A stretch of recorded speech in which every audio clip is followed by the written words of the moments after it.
Okay, Taurus friends. So let's do our deep dive into how this foundation that we've already set up can play into your personal chart and some other factors that are going to flavor this month for you. The first, and I think really most exciting thing that I want to talk about is Mercury going into Capricorn, the Sun moving through Capricorn, and Pallas Athena being there, all moving through your ninth house of Sagittarius. This is a wonderful, wonderful thing for Taurus placements.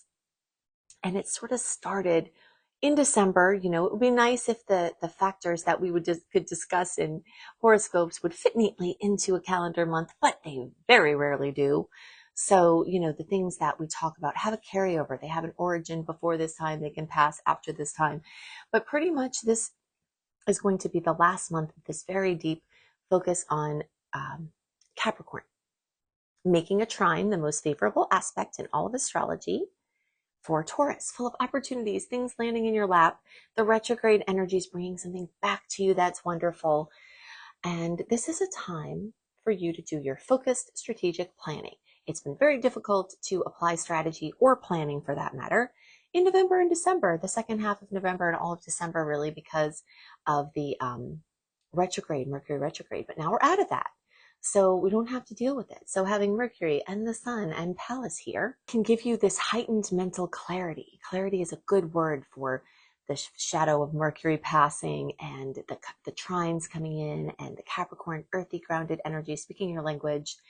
It can really help you with this attention to detail, these Taurus, connections, the trine, this beautiful elemental smooch back and forth is going to really enhance your ability to make thoughtful and grounded decisions, especially in areas related to finance and anything having to do with your material well-being and material success.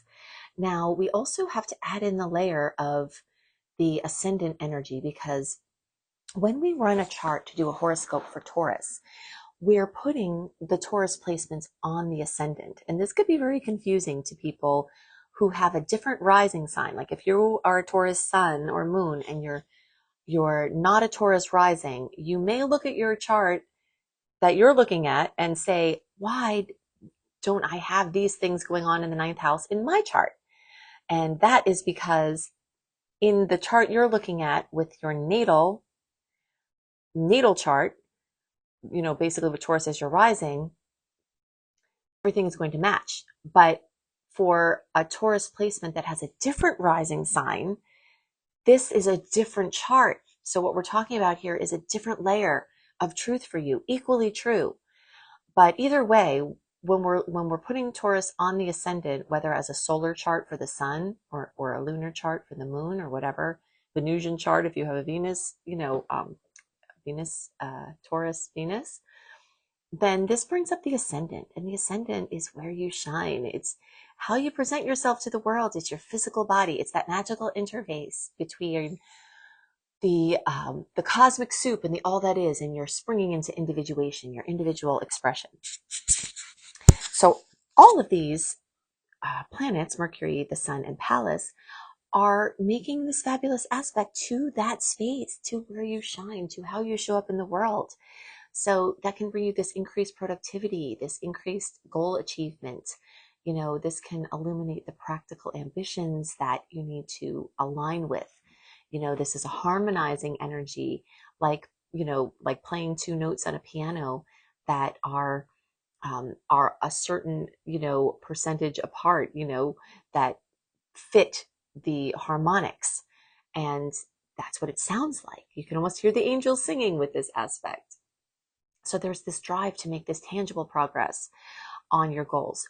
And you may be able to make tangible progress on long-term goals, but still having Mars in retrograde, you might have to temper those ambitions or be content with small steps or reevaluate things. But either way, it's supporting hard work and steady effort that's leading to these real accomplishments and the material success and, and strengthening of your physical body.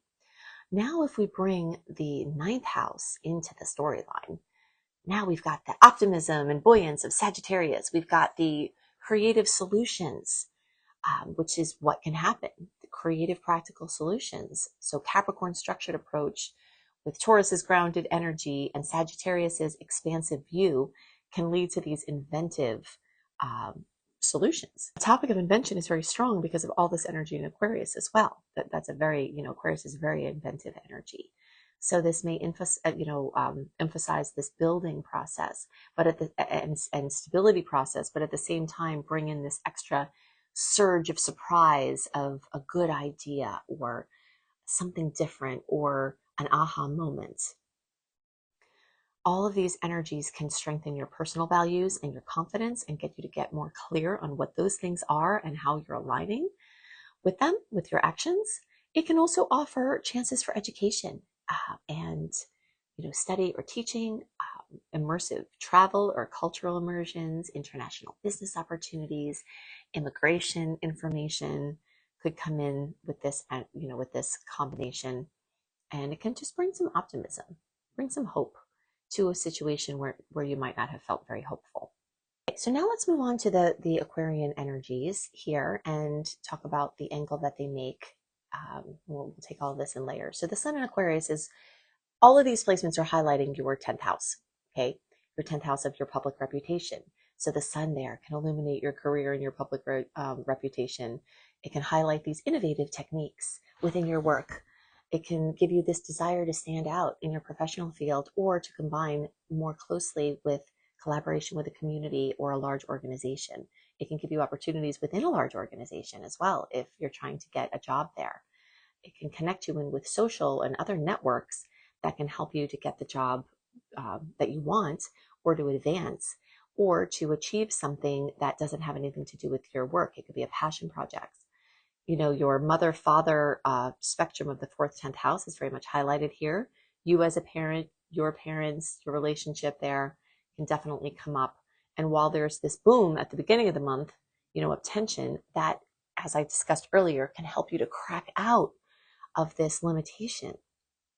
And you may crack out of this limitation in your work sector, which can add to the story of the mountains of, the planetary clash bringing mountains of cash. Pluto is going to be in Aquarius for at least 20 more years. So this is what is known as the grow or die aspect. And most of the time, this is figuratively dying, like a chapter ending, a part of you, closing up. Sometimes it does relate to actual death, though. So I always say when I see this going on, just try to get straight with everyone in your life, your relatives, your parents, your kids, just try to do the work of saying the things that you wouldn't want to be left unsaid in case something like this happens, so that if it does happen, then you won't have to regret not working through it. And if nothing like that does happen, then you just enrich your relationships, which is part of what Pluto is trying to do. But either way, Pluto is bringing this transformation or transformative power, and it's pushing you to rethink. Remember, with retrogrades, RE is our prefix of many of the things that it's bringing in for you. So it's pushing you to rethink your ambitions, let go of career structures that no longer serve your highest potential. You might experience these deep changes in your professional life, like pursuing a new path, or birthing something new, or transforming what you already are doing, taking on leadership roles, transforming how other people perceive your authority and your influence. So not only is that happening now, that's happening for the long term. Now, these other placements are short term, again, like the Sun. So Ceres here can help you to nurture your work-life balance. And that indeed is what a lot of this polarity is about. You're going to be having squeaky wheels in your public life and squeaky wheels in your home life, and you may feel pulled in two different directions. But the general energy of Ceres here can really, just help you to nurture this work-life balance and help you to find solutions. That's Sag energy, this 9th house being highlighted, can help you to find creative solutions and in how you're going to balance this. The transit is also an invitation. It's inviting you to cultivate a career that allows you to not only be aligned with your personal values, but also to pay attention to self-care, your emotional well-being, and how you can factor those habits into a sustainable work future. Okay. So that's a big opportunity that's coming up. And because these are pressure points, this is a square, this might take a little work to do. You might not be achieving this work-life balance. You might not be achieving this self-care, but these planets are pushing you to ask the questions at least as to how you can make this happen. Now, in general, Venus in Aquarius for a little while longer here in the beginning of the month is going to bring this charm and this ease and these social connections into this public or career sector. So it can be like one of the best times for networking, for forming positive professional relationships, for going back to old contacts with the retrograde, bringing you back to something. Venus here can also encourage you to find more joy and creativity, and money could be more lucrative in your work, or you could get funding for your public projects that might not be work-based. And overall, it's just seeking to give you this greater degree of freedom and this greater degree of expression. So the summary of these aspects are basically you're revolutionizing your career path, you're empowering your public image, whether it's work-related or just, yourself out in the world. You're building connections and your support networks. You're building those. You're creating work-life balance and a sustainable circumstance for your self-care. As I was saying, this first house, this line here that all of this is connecting to is your physical body. And that's where this, this self-care and the sustainability for your physical body is coming in with these aspects. So very quickly into the month, Venus is going to get into Pisces, and this is going to bring a water element that flows nicely with your earth element. And this is a more quiet, dreamy, inspired, connected space. So this can bring a lot of harmony to your friendships and your community space. This can bring softness, a softer side, a heart connections rather than, business outcomes or material outcomes. And the networking can be more heart-centered or heart-based. And you may find that you want to connect with a few members of a larger community so that you're not as overwhelmed. So as the month progresses, you might start to get a little bit more introverted, a little bit more introspective.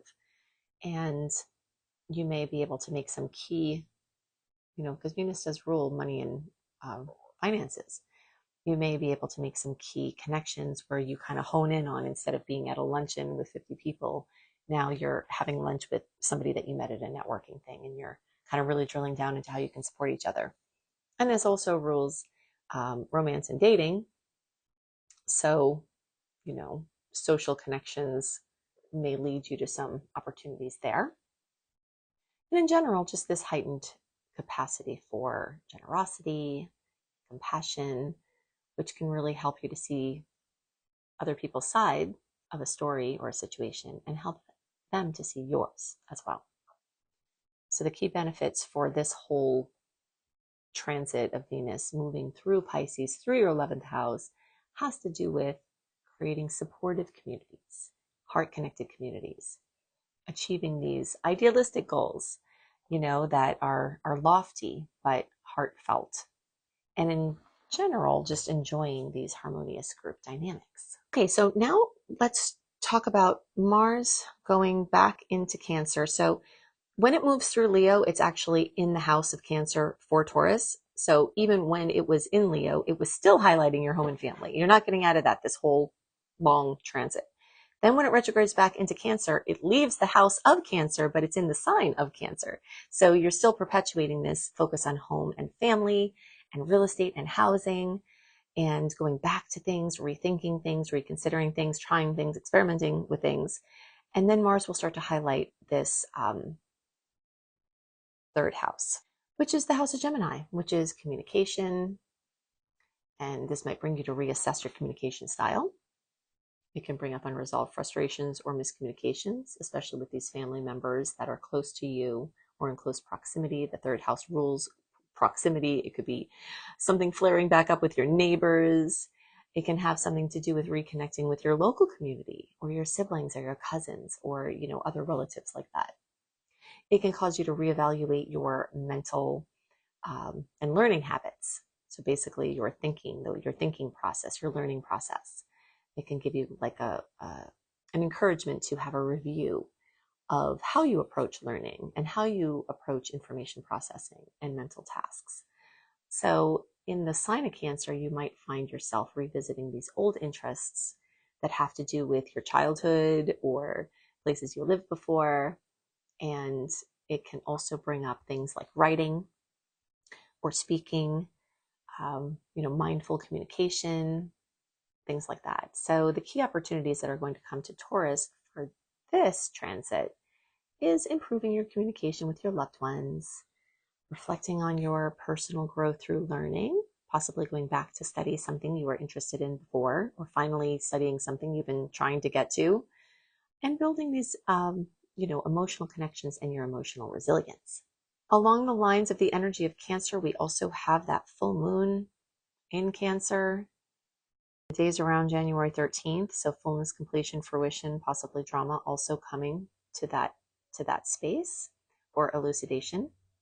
Then we've got, in the days around January 29th, we have the new moon at around 10 degrees of Aquarius.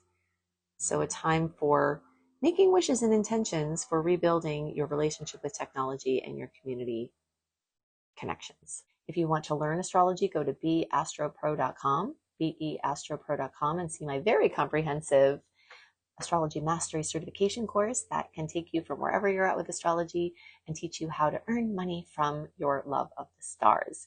And if you're looking for personalized readings for the outer planets of how these big behemoths over many years will be affecting your personal chart, you can go to anniebclarity.com. Annie, the letter B, clarity.com. If you love my content and you don't want to miss anything that I post and you want all of my content early, then go to anniehelpsyou.com, put your name and email address in there, click receive, you'll get a welcome letter, and in the welcome letter, you'll get VIP access to my eclipse resource page, my retrograde resource page, my zodiac health tips, my 28-day very powerful virtual coaching program, and you'll get weekly astrology updates with all of the information that can help you make the most of the starry transits, including 1 month early, my monthly written star report that has the sweet and salty dates. These are the dates to be most awareful and careful of, and the dates to celebrate the most and plan your important things. And you get all of that as part of my VIP. Plus, podcast menus, and I know for sure YouTube don't always notify you whenever I post new content, even if you're subscribed, even if you click the bell, even if you enable notifications. So if you want to be sure that you don't miss anything from me, then the best way to do that is to be part of this VIP group, because I will let you know as soon as I have anything posted, and you will get early access to all of it. I also sometimes have private promos for my VIP group that the public never sees. And if you want to study astrology with me, go to www.beastropro.com, beastropro.com, to see my astrology certification course. If you want to learn astrology to help yourself and your friends, or you want to earn money, that is my specialty. I can tell you how to make your astrology practice work and earn money from your love of the stars. I hope you have a wonderful month, and I'll see you next month. Bye.